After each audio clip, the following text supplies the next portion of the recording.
Bom dia, pessoal. Então, a gente vai começar hoje testando essa primeira aulinha aí e tal, né? Tudo na fase inicial.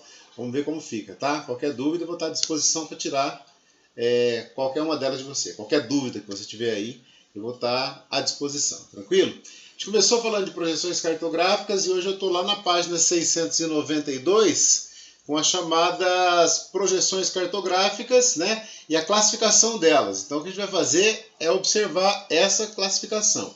Lembrando, já vimos os paralelos, já vimos os meridianos e sabemos que a relação entre os dois é o que a gente chama de coordenada geográfica.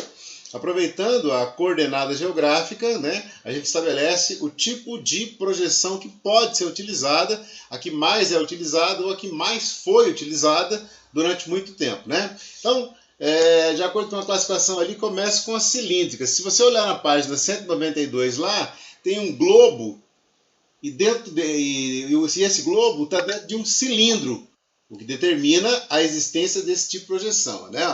Consiste na projeção dos paralelos meridianos por um cilindro envolvente. É como se você pegasse um globo e colocasse ele dentro desse cilindro. Né? Uma das projeções cilíndricas mais utilizadas é a de Mercator. Essa a gente vai ter sempre que ter ideia. Uma visão do planeta centralizada na Europa. Na realidade, fazia-se isso por quê? Para tentar mostrar que a Europa era o centro do planeta e dar a ideia de uma dimensão muito maior do continente europeu. E a gente sabe que isso não é verdade, né? Tem uns países europeus que são desse tamanho aqui. Se você pegar lá os Países Baixos, por exemplo, você pegar lá a Holanda, você pegar lá Luxemburgo, você pegar Liechtenstein, você pegar lá Portugal, são países pequenos. Muitas vezes alguns países que são até menores do que alguns estados brasileiros, a gente sabe disso, né? Também são utilizados na projeção de Peter, planisfério de Good e a projeção de Mulvage. Essa projeção geralmente é utilizada para representar áreas de baixa latitude. O que eu quero dizer com uma área de baixa latitude? É isso que eu preciso que você entenda aqui para compreender os tipos de projeções. A área de baixa latitude, lembra, linha do Equador. Quanto mais próximo da linha do Equador, menor é a latitude. Lembra, a latitude varia de 0 grau para 90 graus, de 0 grau para 90 graus. 0 grau norte, 0 grau sul. Então, quanto mais próximo da linha do Equador tiver aqui, menor vai ser a latitude. Então, o que ele estabelece ali, para representar a cilíndrica, usa a área de baixa latitude, correto? O celular tocou aqui, mas é só o Uber, tá? Beleza? Daqui a pouco eu peço um almoço lá e fica tudo na paz. Depois, no seu caderno, na página 692, aparece lá as cônicas. Observa, tem o globo terrestre e tem um cone. O globo está aqui dentro. Dá uma olhadinha aí que você está acompanhando com o material. Aparece lá a projeção cônica, né? Consiste na projeção do globo terrestre em forma de cone. São mais utilizadas para representar a latitude média nas áreas tropicais e áreas subtropicais. Aí ficou bom, né? O que é uma área tropical? É tudo aquilo que está entre Câncer e Capricórnio. O que é uma área subtropical? É a que está entre Câncer e o Círculo Polar Ártico, é a que está entre Câncer e o Círculo Polar Antártico. Daí a importância da projeção cônica. Eu peço que você olhe sempre no mapinha aí, que em tese era para ele estar representado aí na luz, né? Era para eu estar fazendo aquele desenho lá, com aquela paciência toda que eu tenho, sou baiano, vocês sabem? Aquela paciência toda, colocando lá o conezinho, colocando o globo embaixo e mostrando o quê? A ideia das zonas climáticas globais, a ideia da posição geográfica global, com as linhas imaginárias, com o Círculo Polar Ártico, com o Trópico de Câncer, com a linha do Equador, com o Trópico de Capricórnio e com o Círculo Polar Antártico. Né? Então a cônica consiste na projeção do globo terrestre em cone, utilizado para representar a latitude média em áreas tropicais e áreas subtropicais. A determinação da área você já sabe, onde está a área tropical e a área subtropical, de acordo com as chamadas linhas imaginárias. Depois, no mesmo mapinha que está lá na sua apostila, na página 692, estão as azimutais. Aí tem um globo com o planisfério em cima dele, literalmente, como se ele estivesse exatamente no Círculo Polar Ártico ou no Círculo Polar Antártico. Dá uma olhadinha lá, ele tem o globo com o planisfério em cima e do ladinho tem a representatividade, né? Elas são chamadas de planas ou zenitais. ambas aqui, né? Ó, são as projeções de superfície terrestre sobre um plano partindo de um determinado ponto central, que é deformado pela própria projeção. Claro que ele é deformado. Se eu tenho o globo e coloco um planisfério em cima, é como se eu abrisse o globo, para dar a impressão de eu estar vendo ele de cima para baixo, o que significa dizer que não tem como ele mostrar, ele deixar de mostrar uma deformidade, correto? A azimutal é bastante usada para representar a área polar, ou seja, se é a área polar, é a área de alta latitude. Por quê? Lembra? 0 grau Equador, 90 graus Polo Norte. 0 grau Equador, 90 graus Sul, Polo Sul, correto? Então quando eu falo de latitude, alta latitude, é os 90 graus aqui do norte ou os 90 graus aqui do sul. Lembra? Latitude é 0,90, 0,90.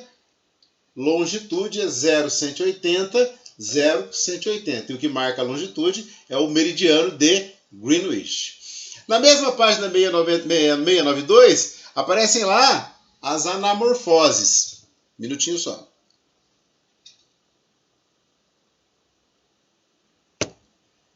Pensa numa coisa deformada. Olha o que você vai pensar, pelo amor de Deus. Pensa numa mudança de um padrão. Pensa numa coisa que está fora do padrão. Mas esse fora do padrão é para eu poder representar algo.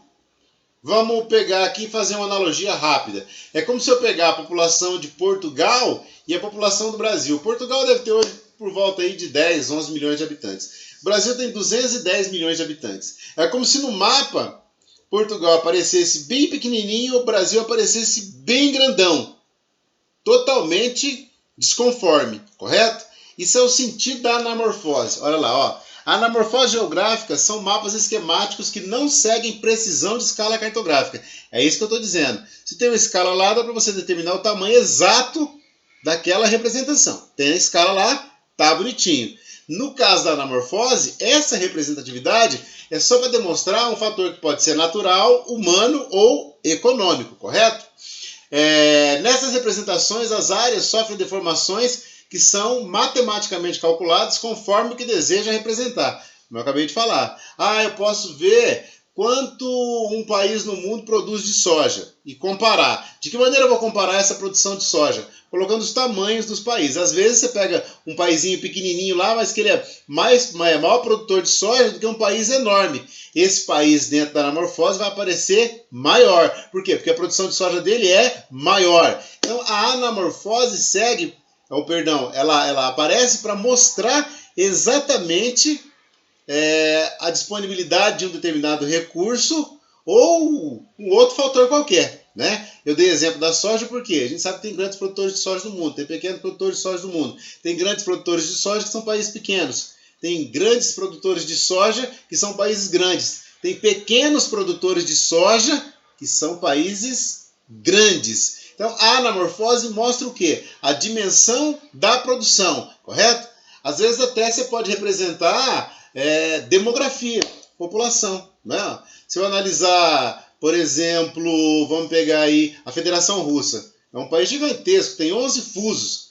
A população está concentrada num canto só. Se eu for comparar a população da Federação Russa, por exemplo, com a população da China, não é? A China vai aparecer enorme. A Federação Russa vai aparecer desse tamaninho. No entanto, o país é enorme, correto? Então, sempre imaginando, a anamorfose, ela vai deformar de acordo com a necessidade que ela tem de representar algo, seja um fato humano, econômico ou físico, correto? Então, ela é sempre um indicador da área por aquele fenômeno que é real. Se você observar no mapinha lá também, lá na anamorfose, ele mostra lá desenvolvimento humano elevado, desenvolvimento humano médio, desenvolvimento humano baixo. Ele demonstra exatamente isso que a gente está falando aqui agora. Você pegar, por exemplo, lá... Eu já consultei aqui, tá? As cores. Então, não preocupa com isso não, porque eu estou ligadaço, está marcado aqui para mim. Então, eu não vou errar. Acompanha comigo, ó. Você pegar o desenvolvimento humano elevado, né? Ó, pega, por exemplo, lá Estados Unidos, pega, por exemplo, lá Canadá, né? Ó, se você pegar o desenvolvimento humano baixo, dá uma olhada nos países da África, né? Eles estão representados de uma forma muito maior do que o espaço territorial que realmente ele é. Então, do ladinho das anamorfoses tem um mapinha para você ter ideia, literalmente, do que é esse tipo de deformação, correto? Ele pegou o mapa ali do IDH, o Índice de Desenvolvimento Humano, para representar. Lembra que IDH mede qualidade de vida das populações, que leva em conta a renda, a esperança de vida, né? Esperança ou expectativa de vida, né? Que é muito importante hoje. Ele está acompanhando isso aí, por exemplo, no mundo inteiro, quando você fala de expectativa de vida, os países que são mais velhos, né? Aquela coisa toda lá. Pega a Itália da vida aí, a Espanha da vida, estão tendo problema com a pandemia naquelas regiões em função de quê? Da população estar mais envelhecida, né? Então o IDH leva em consideração a renda, a expectativa de vida do indivíduo, né? E alguns países mais desenvolvidos, você sabe muito bem que essa expectativa de vida ela é muito maior e, logicamente, a escolaridade, né? O grau de escolaridade das nações, correto? Então, o mapinha da anamorfose é um exemplo. Se você digitar no Google lá, anamorfose da soja, ele vai mostrar para você quais são os maiores produtores e os menores produtores, de acordo com a dimensão do país no mapa. Tranquilo? Então, isso é uma continuidade às projeções cartográficas da aula 2, beleza? Dúvida, estou aqui. Vou postar uns exercícios lá e depois, se tiver dúvida do exercício, a gente conversa. Pena que não tem aquele mapinha desenhado aqui atrás, né? Que eu gostaria que tivesse aí na lousa de vocês. Mas se Deus quiser, isso vai ser muito breve, vai passar e a gente volta a desenhar os mapas e ter aquela aula mais dinâmica possível. Obrigado, gente. Um beijo, viu? Fica com Deus.